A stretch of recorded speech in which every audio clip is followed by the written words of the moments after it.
उत्तर प्रदेश में रिश्तों की मर्यादा को तार-तार करती एक और प्रेम कहानी ने सबको चौंका दिया है।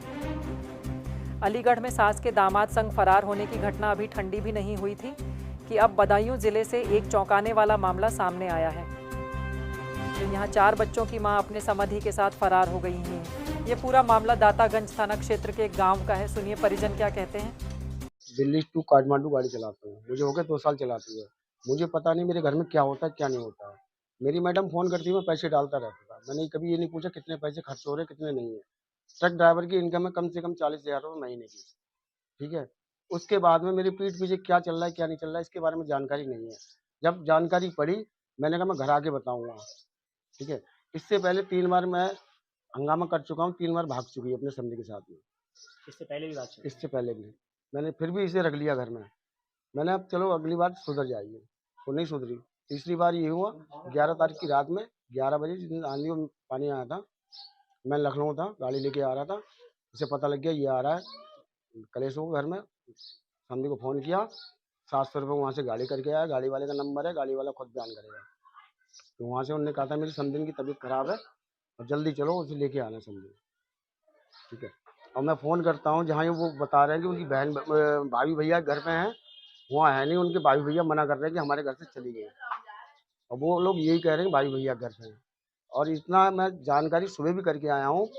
उनके मुन्नी के मकान में किराए पे रह रहे हैं बिल्लू सिंह, वहाँ थे वो सुबह। पुलिस ने क्या पुलिस में कंप्लेंट की है आपने? अब मैंने पुलिस में कंप्लेंट करी, 3 दिन से मुझे घुमा रहे हैं क्या कह रही है पुलिस? कि आना नहीं चाह रही है, आना नहीं चाह रही है। आएगी तो बयान देगी, जिसके बयान देगी उसके साथ जाएगी, आप कुछ नहीं कर पाएंगे। कितने बच्चे हैं आपके? मेरे 2 बेटी हैं, 2 बेटा है। अच्छा, तब आपने पुलिस से और कुछ नहीं कहा कि इस तरीके के आप हमारी मदद नहीं कर रहे? मैंने आप उनसे बहुत कहा, तो मैंने कहा कुछ नहीं हो सकता इसमें। बोले आप वहाँ जाइए मजिस्ट्रेट के पास, वहाँ कंप्लेंट दीजिए। बेटी की एक की शादी हुई है? एक की शादी हो गई है। इस तरह से कैसे बच्चों को आप रख पाएंगे? कहाँ बच्चे हैं आप? कैसे पालन पोषण? अब सर जी एक बात बताइए, अगर मैं पैदा नहीं करूँगा बच्चों को खिलाऊँगा क्या? औरतें सबकी हैं, सबके घर में होती हैं। हुँ? अब ये तो नहीं मालूम किस टाइम क्या हो जाएगा। बड़ी लड़की की शादी हो गई, उसकी एक बेटी पुलिस का है। कहना ये भी है कि वो अपने मायके गई हुई है भाई के नहीं साथ। मायके नहीं है, इस चीज़ के मैं गवाह भी चले तो अभी पकड़वा सकता हूँ मेरे साथ। लोकेशन पता है आपको? लोकेशन मुझे सारी कुछ मैं सुबह चेक करके आया हूँ। जो आपके समधी है उनकी पत्नी है क्या? उनकी पत्नी है। तो उनकी पत्नी से कोई विवाद नहीं आपस में चल रहा है? वो इसके हमारी मैडम के चक्कर में उनकी पत्नी से ऐसा चल रहा है कि वो घर से किराए पे बाहर रह रहे हैं। वो मारती है इनके लिए। इन सब चीज़ों को लेके आपकी बेटी के साथ तो कोई कलेश नहीं होता है? कलेश तो होगा, जब किसी के घर में आग लगेगी, उसकी माँ को उसका बाप प्यार नहीं देगा तो वो मेरी लड़की को प्यार देगा? नहीं देगा। हुँ? तो इसकी जब वजह से आपकी बेटी को भी काफ़ी ज़्यादा तकलीफ काफ़ी होती है। दिक्कत हो रही है। क्या हुँ? चाहते हैं शासन से, सरकार से? सर जी, मैं तो यही चाहता हूँ कि इसका न्याय होना चाहिए।